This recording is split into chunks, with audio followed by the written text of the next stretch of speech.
my beautiful buds. Welcome back to my channel, Sprouts with Joy. My name is Joy, and if you like to talk about plants, you're in the right place. Last week, I was in Florida for vacation and also to visit my family because I grew up in Florida. And of course, I had to go plant shopping while I was in Florida. So I did a very baby amount of plant shopping, but I wanted to take you guys along with me. More specifically, I went to a relatively new plant shop called Burr's Green Thumbs, and then I also went to a couple of big box stores. I got some plants for myself and I got some plants for my mom to put in her yard.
Okay, while I was in Florida, I never really got a chance to sit down and show you the plants that I got, so I'm gonna do that now. This first one is an Anthurium vitarifolium that I got for $20, which I thought was honestly an excellent price. I will say this plant did sustain some damage just in the travel back because I could not fit this one inside my check bag. I kind of had to carry it around with me in the airport, which you would think would be safer, but it was kind of loose in like a paper bag. And I was also managing an infant and a toddler, and we just had a lot of stuff, a lot of moving pieces, and it unfortunately got a bit crushed. One entire leaf snapped off and some of the leaves got some cosmetic damage, but I'm not too worried about that. If you don't know about the Anthurium vitarifolium, it will eventually grow to have these super long strappy leaves. So like these leaves are not going to be the center of attention long term anyways. So I'm really looking forward to this just being a beautiful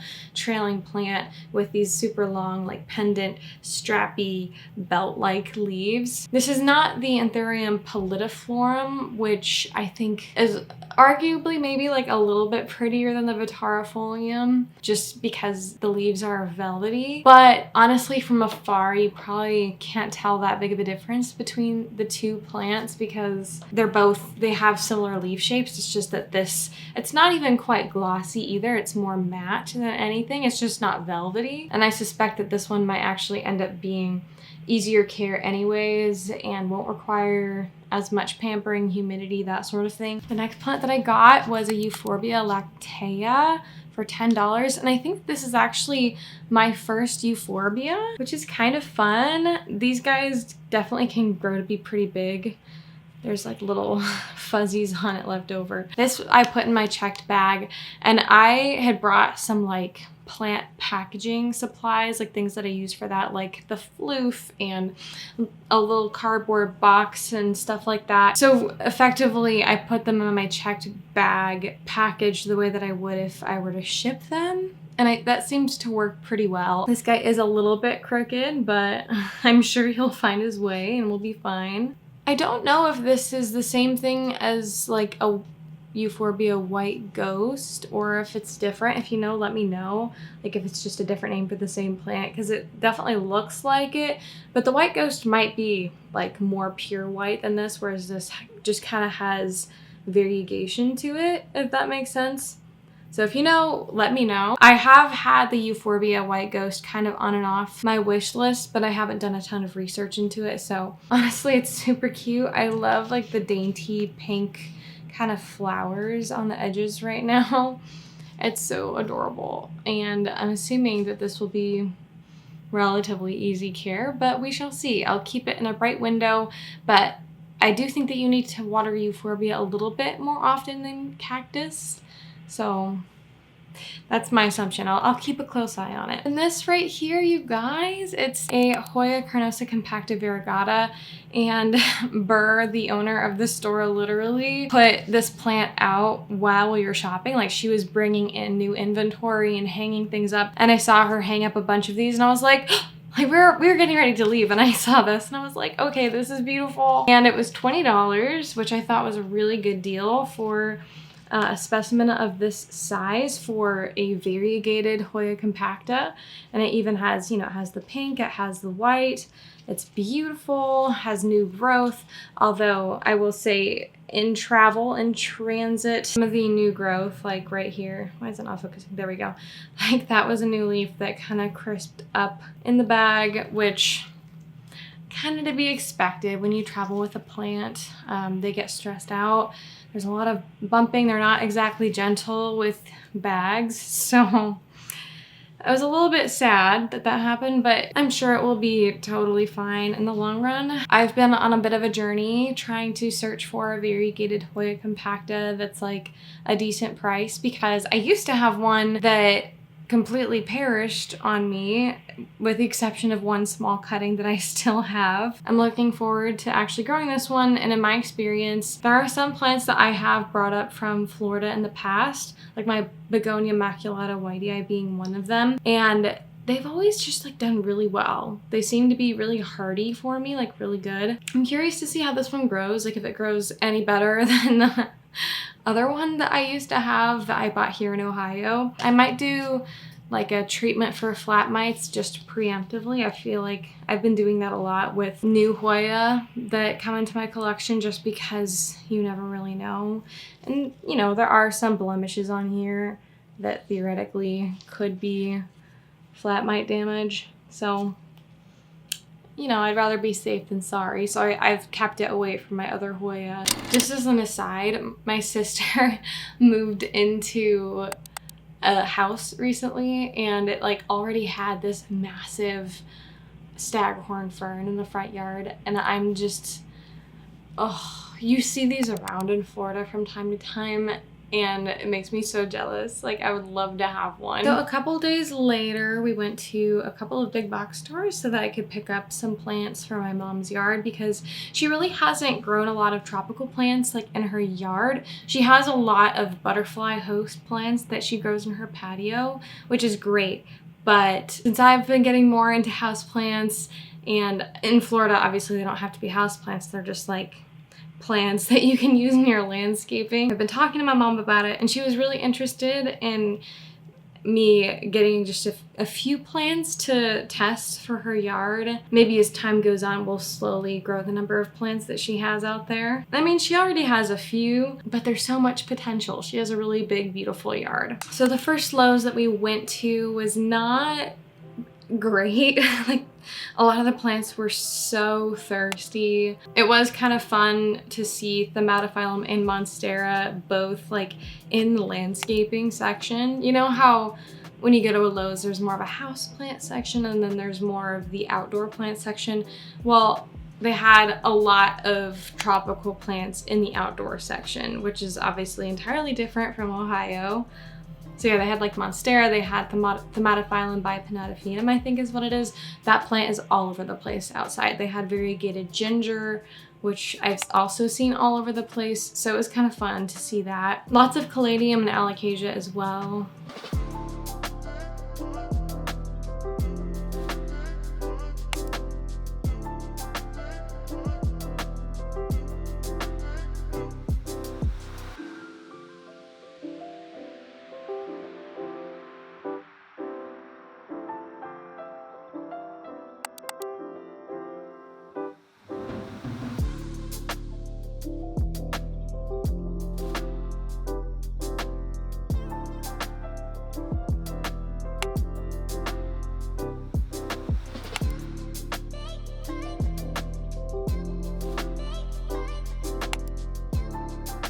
But yeah, we were not super impressed, although we did find this really beautiful staghorn fern there that was, it was a beautiful specimen, a decent price for a really large basket of it.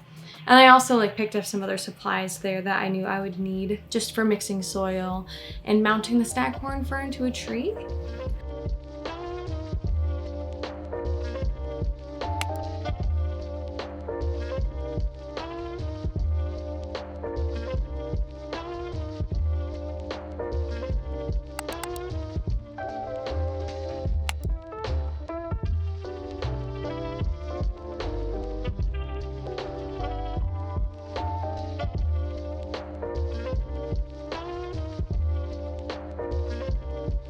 I also made a quick trip to Home Depot just in hopes that we would find some other things, which I did find a Ficus elastica teneki, and I found a beautiful Monstera deliciosa there that was like in much better shape. It was a little bit smaller, but like half the price and much healthier.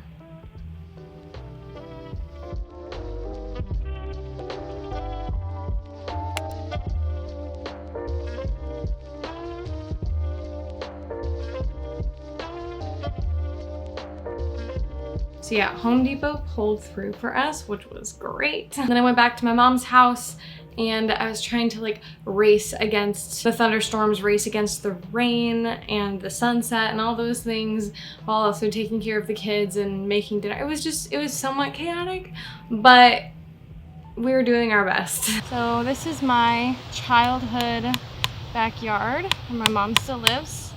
And I'm just mounting a staghorn fern to a tree because why not? She lives in Florida, and I think it's fun that she gets to have these plants that we love just outside in her yard. So I just have nails kind of in a circle roughly the size of the fern. Right here I have a bunch of sphagnum moss, and the plant is currently in soil, but I'm just gonna kind of roughen up the plant, set it in between where all the nails are, and then add moss. And this like fishing line that I have right here, fishing line, good old fishing line, and hopefully it works. First, I think I might actually tie the fishing line onto one of these guys.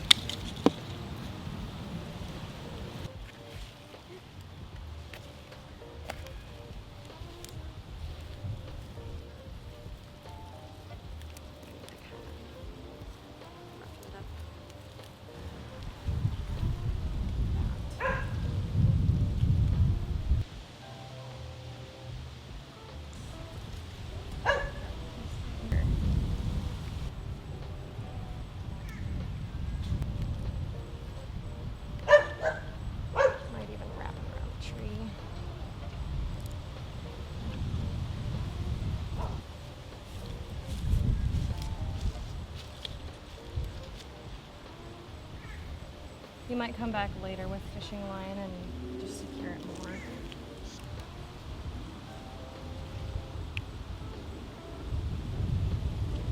I had to pause for a second there. It's gonna rain any second probably, but I just wanted to update you on the end result. I'm hoping that it stays secure.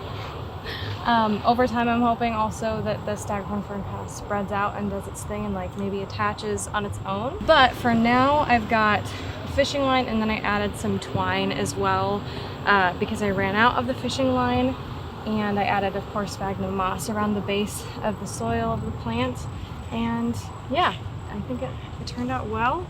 And I'm sure, honestly, in Florida, it's just gonna automatically kind of thrive because the humidity and the rain. It's in a spot that's like somewhat shaded, but it gets dappled light, so I think it'll really like it. Okay, I'm on my mom's patio. She has a bunch of butterfly plants back here, but I'm gonna go ahead and mix up some soil for her because I want to pot up a ficus elastica teneki for her that I bought. I'm just throwing in a bunch of amendments like sphagnum, peat moss, and of course it still had some sphagnum moss left over. I don't love to use peat moss if I can avoid it, but it's just what they had at the store, so I just went with it. This is orchid bark. Throw all this in there. And then my mom picked up some perlite from Burr's Green Thumbs. So I'm also gonna throw that in there. Maybe not all of it because I think my mom might want to use some, but and that's what we're gonna use for our little makeshift soil mix right now. This is what I got at the store. I'm just gonna mix it up. I love how chunky this perlite is. It's so nice. Okay, so here's that. It's pretty chunky. And ooh, I want to show you this real quick. Right here, my mom does a lot of butterfly stuff where she has, like I said, like butterfly houseplants, I guess. And she gets lots of caterpillars that come in and form, like this one is actually doing a chrysalis right now. It's in the process. And then of course they emerge and become butterflies. Anyways, let's continue. I do not have my tripod, so I don't know what the angles are gonna be like right now. But this is the Ficus elastica teneki that I got her. And the soil mix it's in is awful. And this is probably too big of a pot, but it's fine. It's fine. We're just going for it. I've done ficus in bigger pots before, and they don't seem to mind all that much. Especially this one's gonna grow so fast because it's gonna be outside, I think. So it's just, I'm not really worried about it at all. Pretty decent root system. Not incredible, but halfway decent. But this soil mix is just basically rotting this plant right now because it's so bad. Looks like it might be raining. So I don't know if we're gonna get to the monstera today. Oh, my husband is approaching. I think he can get us a better angle.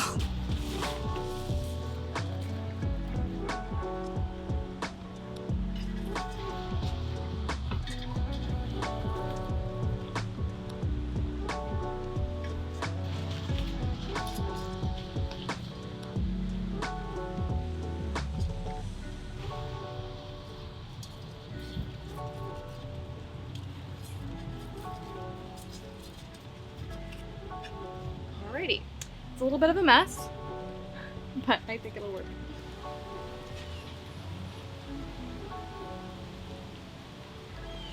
So we considered planting a Monstera deliciosa like in the ground in my mom's yard, but we actually did end up deciding against it, at least for now, because we wanted to have a bit more flexibility with where we would put it, and that sort of thing is just gonna get so massive over time. We never actually got a chance to film or do anything with the Monstera, but this is a little picture of where my mom wound up putting it, at least for now, which is super fun. I think it'll really fill out her space there. Well, I think that is it for this video. So thank you so much for watching. Subscribe if you want to. That's super helpful for my channel. So yeah, comment down below, like, if you lived in Florida, what plants would you have in your yard?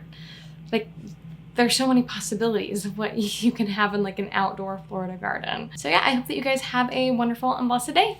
Bye-bye.